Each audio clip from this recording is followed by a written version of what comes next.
Il est 13 h, bonjour à tous, merci de votre attention. Voici les titres à la une de l'actualité ce mercredi.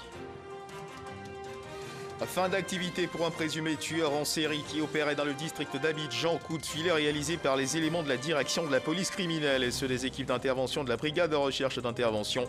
Il aurait à son actif une dizaine de crimes commis. L'individu aurait opéré à maintes reprises au cours du mois d'octobre 2020, ici à Abidjan. Pour soutenir les États dans leur lutte contre la Covid-19, les services de douane veulent contribuer en empêchant l'effondrement de l'économie par le maintien de la machine de production. Et cela passe par une accélération du mouvement des marchandises tout en protégeant les populations. On en parle avec Lanciné Bakayoko dans un instant. Au Mali, le Comité national de salut pour le peuple, le CNSP, organe créé par les militaires putschistes du 18 août dernier, est officiellement dissous. C'est ce qu'indique un décret signé notamment par le président de transition, le Premier ministre Mokhtar Ouane. Sur le sujet, quelques précisions dans cette édition. Voilà pour l'essentiel. Oui, bonjour à tous. Le 25 janvier dernier, à la place d'armes générale de corps d'armée Ouattara, Thomas Daquin de l'état-major général des armées, la Côte d'Ivoire, rendait hommage à ses soldats tombés au champ d'honneur à Tombouctou, au Mali, alors qu'ils étaient en mission de maintien de la paix dans le cadre de la MINUSMA. C'était en présence du chef de l'État, Alassane Ouattara. Les 4 soldats ont été élevé au grade de chevalier de l'ordre national à titre posthume par le président de la République. Après l'appel aux morts, la sonnerie aux morts a retenti, puis est venu l'instant du récit des événements tels que vécus par les soldats. Les moments forts de cette journée avec Abou Sanogo. Sergent-chef Doumbia Yacouba, sergent-chef Bakayoko Adama, sergent Guigui Amian Jean-Baptiste et le caporal Bamba Mustafa sont les premières victimes dans un engagement opérationnel. Ils ont payé au prix du sang leur engagement dans une mission de solidarité internationale à Tombouctou, au Mali. Soldats de la paix, ils sont tombés au combat, les armes à la main, dans l'accomplissement de leur devoir. Appel aux morts et sonnerie aux morts pour l'ultime hommage de la nation. Caporal-chef Bamba Mustafa. Mort Bamba.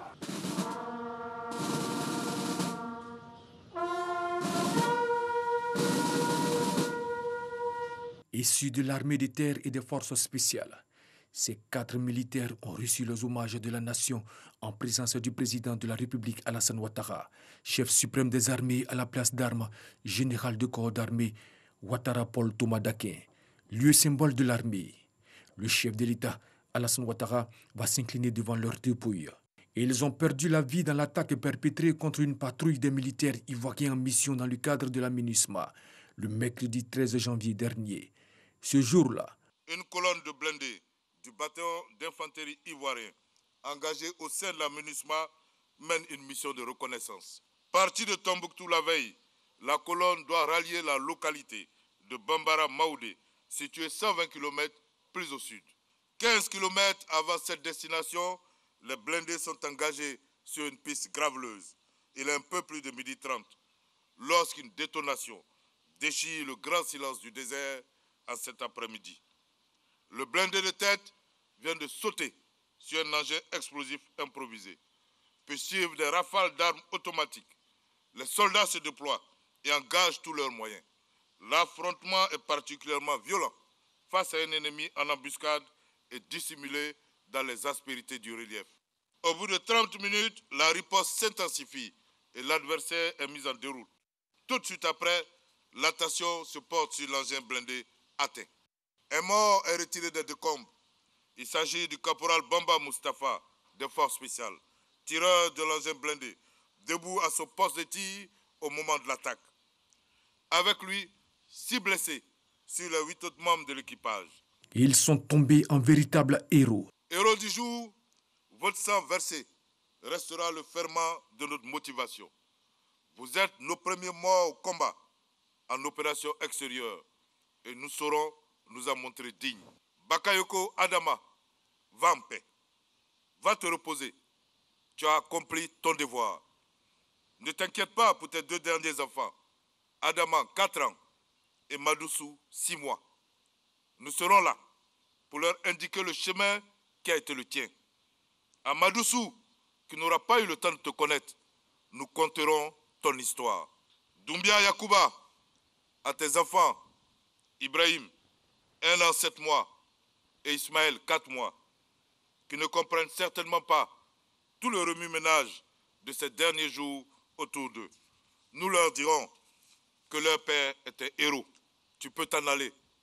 Diegui Armand, ton épouse et ton fils sont pour l'heure inconsolables, inquiets des lendemains devant le grand vide que tu laisses.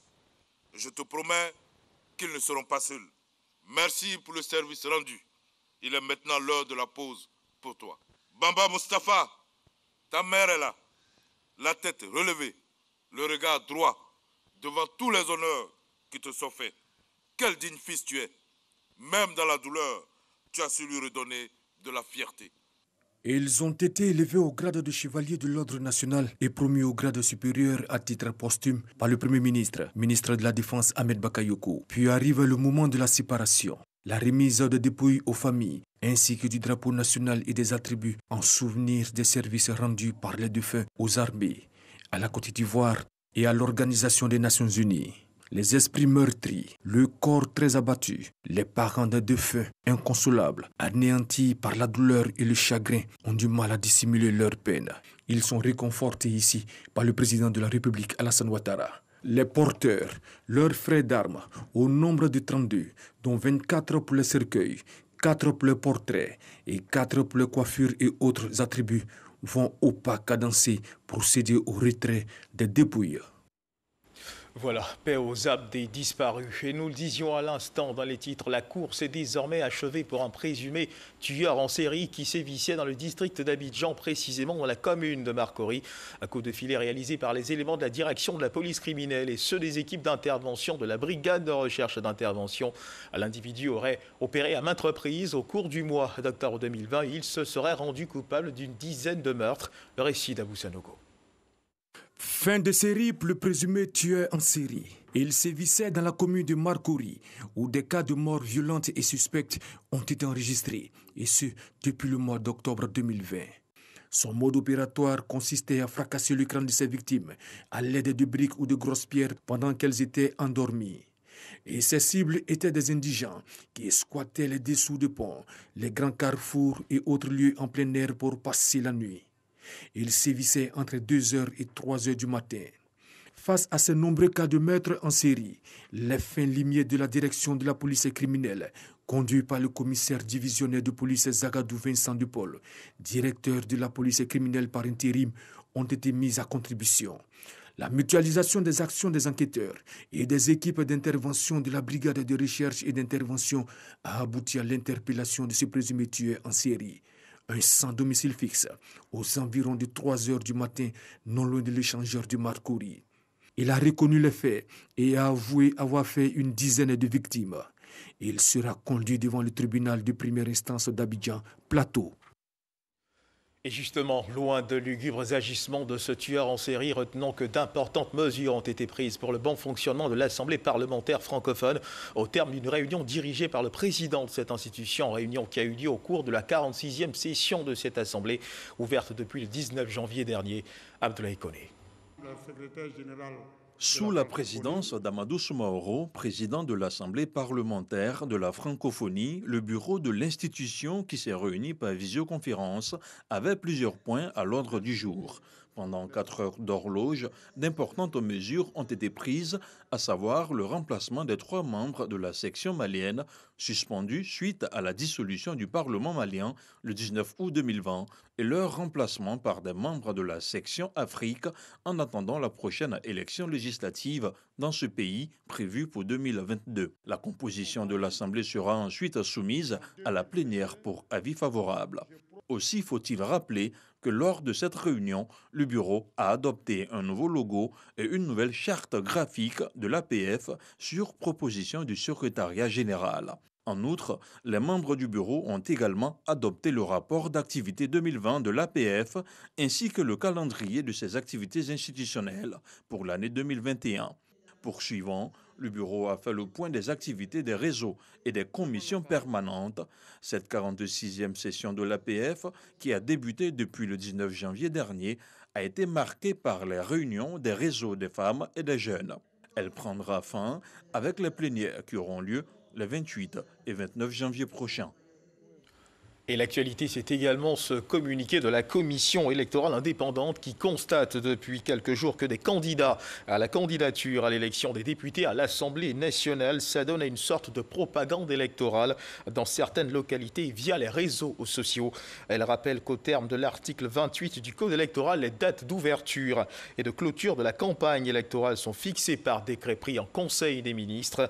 Elle insiste auprès des candidats à la candidature que les articles 31 et 32 du Code électoral interdisent formellement toute forme de propagande électorale en dehors, bien sûr, de la période réglementaire. Tout contrevenant s'expose en conséquence à sa radiation de la liste des candidats. La commission électorale indépendante attache du prix au respect scrupuleux de ces dispositions susmentionnées. Elle compte sur l'engagement et la responsabilité de tous et de toutes. De 8 à 10 chiffres, bientôt la nouvelle numérotation pour les opérateurs de téléphonie. Et pour vous, abonnés de ces opérateurs, le changement annoncé pour tous les abonnés au réseau de téléphonie fixe comme mobile entrera en vigueur dans quelques jours. La Côte d'Ivoire va connaître son deuxième plan national de numérotation, le PNN. Les 8 chiffres des numéros mobiles et fixes passeront à 10 chiffres dans la nuit du 30 janvier, du samedi 30 janvier au dimanche 31 janvier 2021. En 12 mois, d'intenses travaux ont été réalisés. Les opérateurs et régulateurs étaient à pied d'œuvre pour réussir à 100% cet important basculement technique et technologique dans ce numéro d'Ecopus proposé par Cheikh Koné du service économie. Nous revenons sur les préparatifs techniques de cette opération chez les opérateurs mobiles ainsi que le régulateur. Le voile de la nuit est tombé sur la ville. Les rues de la commune de Marcory sont désertes. Il est minuit passé de quelques minutes ce dimanche. Nous sommes ici en zone 4 au centre technologique d'un des 3 opérateurs de téléphonie mobile. On peut commencer normalement à faire des tests de vente, donc à partir de DVD, de faire des tests aussi sur Mobile Money, CRBT. Est-ce qu'on peut commencer directement les tests? Tout à fait. Ce soir, c'est l'avant-dernier, Dry Round, en temps des simulations, avant le grand basculement dans le processus de numérotation. La tension est vive et perceptible. Techniciens et analystes sont tous devant leur écran et moniteur. Une dernière fois, ils vérifient que le secteur qui leur est attribué est prêt. Ça va bientôt continuer la planète qui est coupée. Oui, on vous envoie un mail. D'accord. Nous sommes aujourd'hui au 6e Dry Round, donc nous le faisons chaque semaine. Qu'est-ce que nous faisons en réalité? Nous reprenons toute la base de notre abonné, nous essayons de mettre sur un nouveau système et on essaie de simuler justement tout ce qui va se faire comme appels, SMS et d'autres opérations de type ce qu'on appelle les services à valeur ajoutée. Et depuis que nous le faisons, à chaque fois nous sentons que nous avons des progrès. Aujourd'hui nous sommes à 99,99% de succès. Voilà plus de 8 mois que les horaires de travail des techniciens de cet opérateur sont bouleversés. Tous les week-ends, entre minuit et 6 heures du matin, des tests de simulation de ce genre se tiennent sur tout le réseau avec une 60aine de techniciens. Une artillerie lourde qui a nécessité un important investissement. Chaque projet est un nouvel investissement et donc du coup on a investi puisqu'il y a des interrogations, il y a de la capacité à ajouter, il y a aussi normalement des licences aussi à acquérir, il y a aussi des serveurs à mettre à jour. C'est plus d'une centaine de millions de francs CFA que l'entreprise Delos a investi pour se mettre à niveau et préparer ses abonnés à la migration. Campagne télé, spot publicitaire, affiches, tout y est passé. Aussi bien chez cet opérateur que chez les 2 autres du marché. Chez eux, le seul volet communication représente près de 50% du budget global alloué à l'opération de basculement. Oui, des milliards ont été mobilisés. Je n'irai pas vous donner les montants qui sont très variables, mais ce sont des enveloppes très importantes. Je peux vous dire que c'est de l'ordre du milliard que le basculement a coûté pour les opérateurs. Faut-il craindre que ces investissements massifs soient répercutés sur le consommateur final? Ils ont été prévus de longue date par les opérateurs dans la mesure où un basculement, on le prévoit à partir du moment où on sent qu'il y aura une saturation. Et rassurez-vous, ça ne fera pas l'objet de tarification supplémentaire pour nos abonnés. Même si les attentes des consommateurs premiers concernés par cette opération sont nombreuses, force est de reconnaître qu'ils placent beaucoup d'espoir dans ce plan. Nous sommes quand même rassurés de ce qu'il ne peut pas avoir de répercussions sur le consommateur final. Parce que je pense que ce basculement n'est pas demandé par le consommateur. Le basculement est gratuit. Il n'y a rien à payer. Nous avons déjà vu un groupe qui se met en place pour dire aux gens, non, il faut faire des réglages, il faut payer 500 francs, il faut payer 1000 francs. Il n'y a pas un franc à payer, c'est de l'anarque. La migration de 8 à 10 chiffres n'a pas satisfait que les consommateurs. Plusieurs entrepreneurs dans le développement des solutions numériques y voient un canevas pour faire du business. C'est le cas de cette jeune start-up promotrice d'une solution de migration des numéros des abonnés.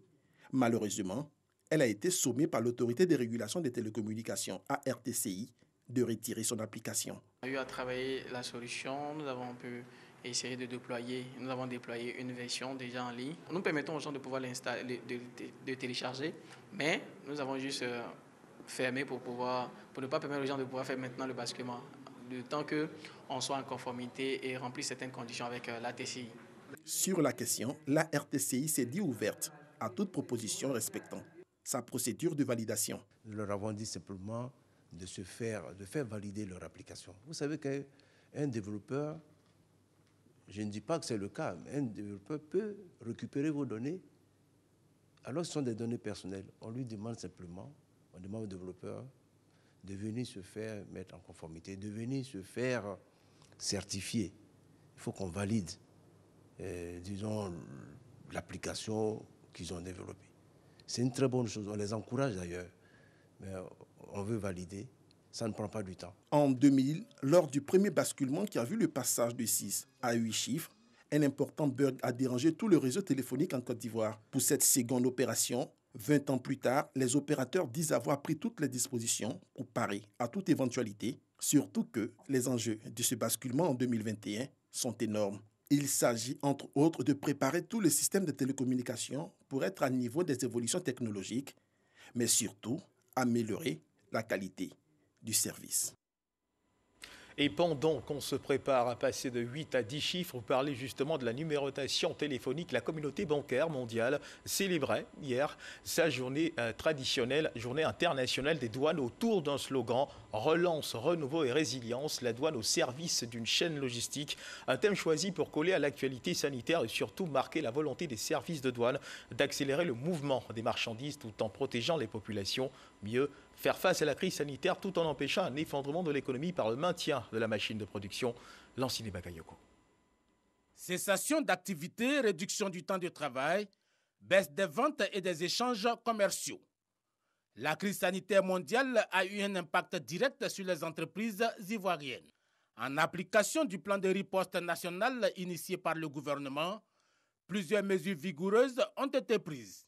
Il s'agit de mesures visant à faciliter le mouvement rapide des envois, traduites principalement par la main-levée immédiate des marchandises de première nécessité importées, la dématérialisation accrue des procédures de dédouanement en vue de réduire au maximum les délais de traitement, des mesures de soutien à l'économie, concrétisées par des exonérations des droits et taxes de douane, l'annulation totale des frais de dépôt sur les biens contribuant à la lutte contre la pandémie.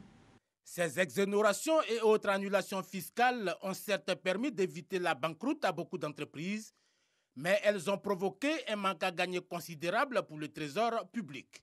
Aujourd'hui, avec l'apparition de nouveaux variants du virus et l'annonce d'une probable deuxième vague de la pandémie, c'est désormais la stabilité économique qui se trouve menacée. Il devient donc urgent pour les douanes de doper le plan de riposte sanitaire, mais aussi d'intégrer fortement un volet relance de l'économie. Cette relance passe par l'accélération des mouvements de marchandises, y compris les fournitures médicales et les biens essentiels.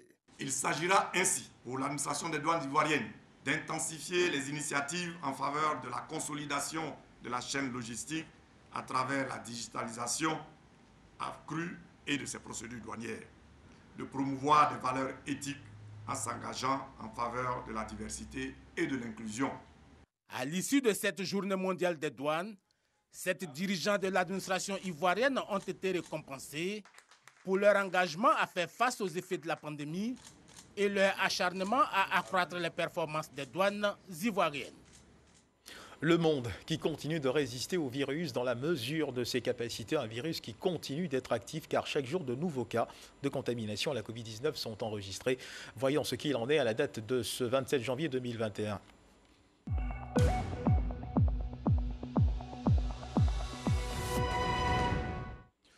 Le ministère de la Santé et de l'Hygiène publique a enregistré hier mardi 26 janvier 2021 141 nouveaux cas de Covid-19 sur 2239 échantillons prélevés, soit 6,3% de cas positifs, 196 guéris et un décès. À la date du 26 janvier 2021, la Côte d'Ivoire compte donc 27 237 cas confirmés, dont 25 196 personnes guéries, 147 décès et 1894 cas actifs. Le nombre total d'échantillons est de 323 322. Le ministre de la Santé et de l'Hygiène publique insiste sur le fait que la pandémie n'est pas encore terminée. Il recommande à toute la population le strict respect des mesures barrières, notamment le port du masque lorsque nous sommes dans les lieux publics et les transports en commun pour stopper la transmission du virus.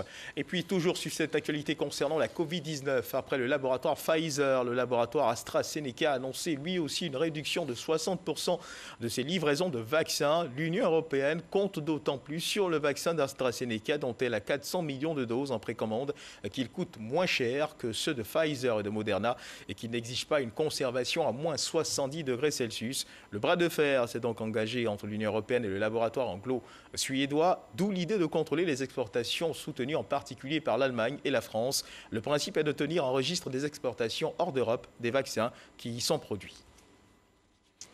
Et on continue justement le cours de cette édition pour parler de cette actualité qui concerne le centre de santé de la sous-préfecture de Lolobo dans le département de Béoumi qui a un nouveau bâtiment inauguré par le ministre de la Communication et des Médias, Sidi Thiemoko Touré. Cette action gouvernementale vise à contribuer à l'amélioration des conditions de vie des populations. Le reportage est signé Soro Corona.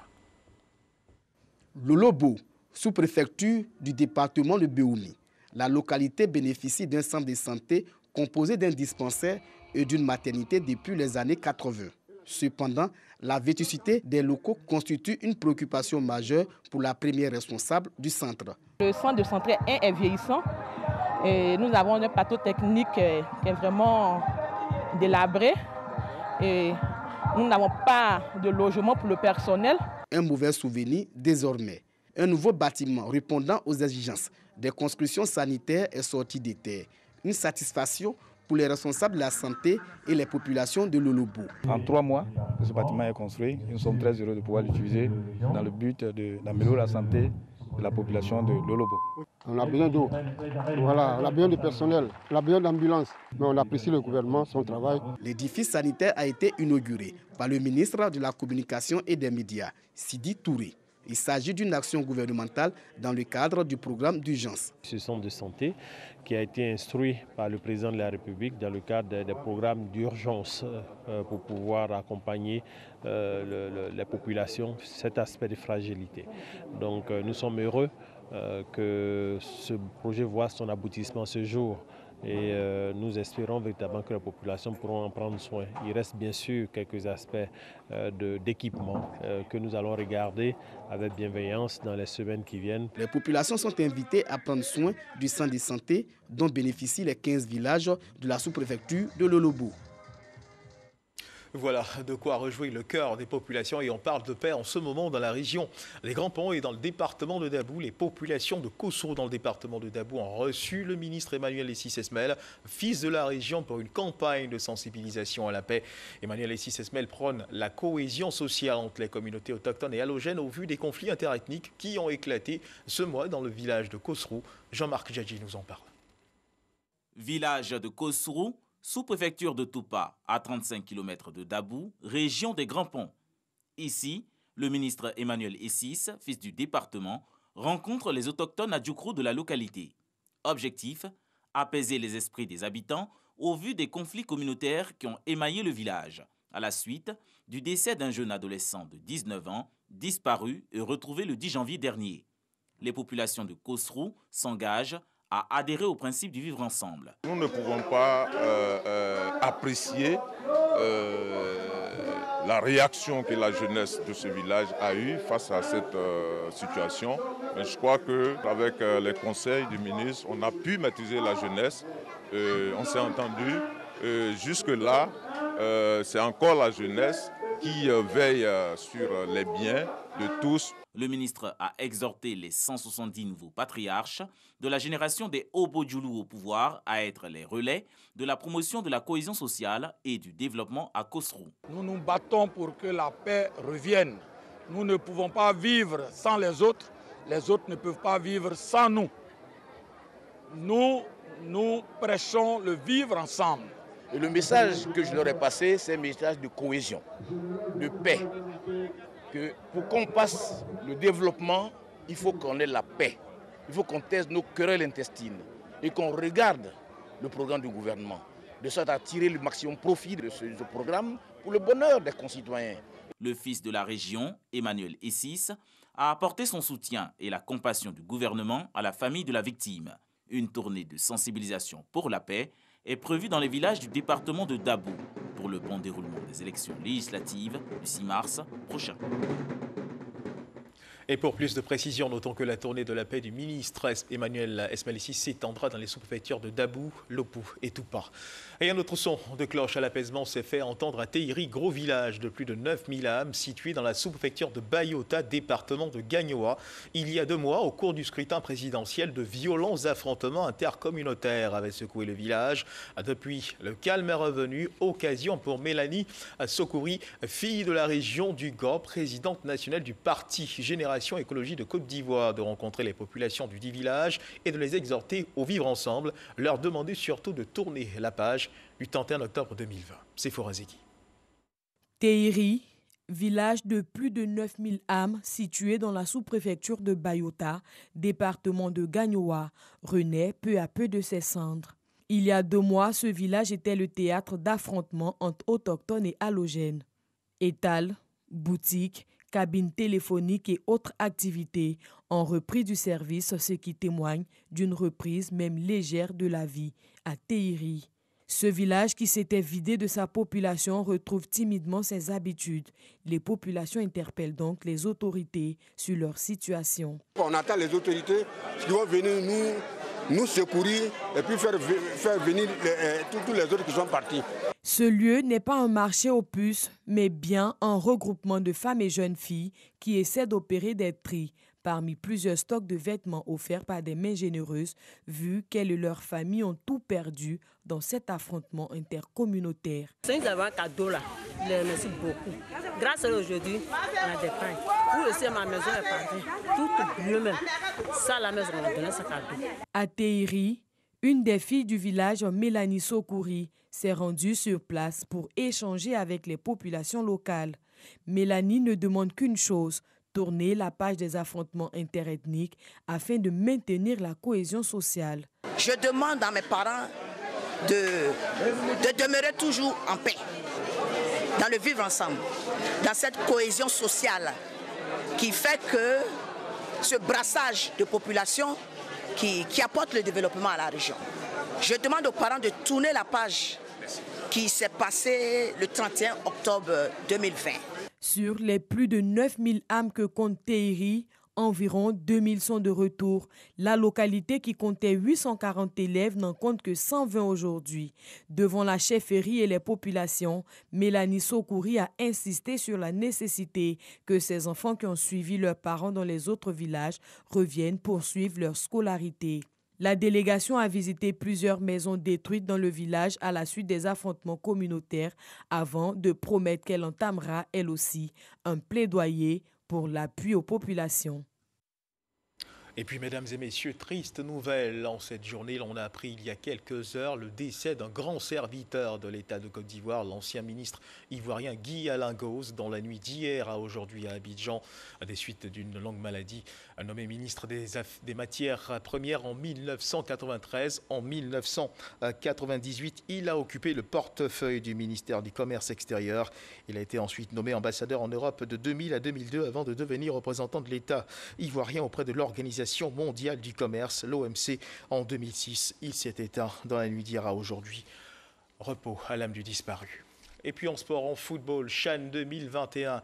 Hier, mardi, à la faveur de la 3e journée du CHAN dans le groupe C, le Rwanda et le Maroc se sont qualifiés pour les quarts de finale. Les Rwandais ont sorti les Togolais sur le score de 3-2 et les Marocains de leur côté se sont imposés face aux Ougandais sur le score de 5-2. Le résumé de ces deux oppositions à rebondissement avec Patrick Dadier de la rédaction de RTI Sport, c'est maintenant.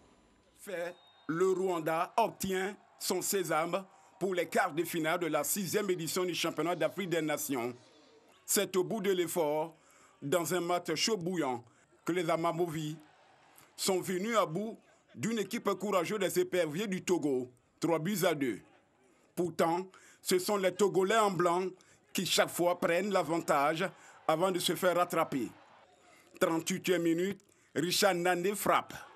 Sur cette tête, Olivier Niamzima va ajuster Abdul Moubarak Aïba pour l'égalisation. 60e minute, le Togo repart de plus belle grâce à Bilali Akoro. Mais la joie est de courte durée, puisque Jacques Tizengue remet encore les pendules à l'heure. Finalement, ce mano à mano est remporté par les Amamovi. Dans l'autre rencontre, le Maroc n'a fait qu'une bouchée de l'Ouganda, 5-2. Même scénario que dans la première opposition, les Ougandais sont les premiers à provoquer la colère des Lions de l'Atlas suite à ce but d'Ibrahim Horit à la 25e minute. La suite est catastrophique. La panique gagne le camp des jaunes, noirs et blancs. Les buts vont s'enchaîner de partout dans les buts de Chalou Congo. Et puis dans le cadre de cette compétition, on assistera aujourd'hui aux dernières rencontres de poule. La poule D ferme la boucle avec Namibie, Zambie et Tanzanie-Guinée. Début des quarts de finale le samedi 30 janvier 2021. Dans l'actualité internationale au Mali, le Comité national de salut pour le peuple CNSP, organe créé par les militaires putschistes 18 août dernier au Mali, est officiellement dissous. C'est ce qu'indique un décret signé notamment par le président de transition, le Premier ministre Mokhtar Ouane. La Communauté économique des États de l'Afrique de l'Ouest, la CEDEAO, avait encore récemment demandé avec insistance la dissolution de cet organe qui renforçait le pouvoir des militaires. Même si cette dissolution est un événement, les militaires n'ont pas totalement disparu. Certains parmi eux occupent des postes importants au sein du gouvernement.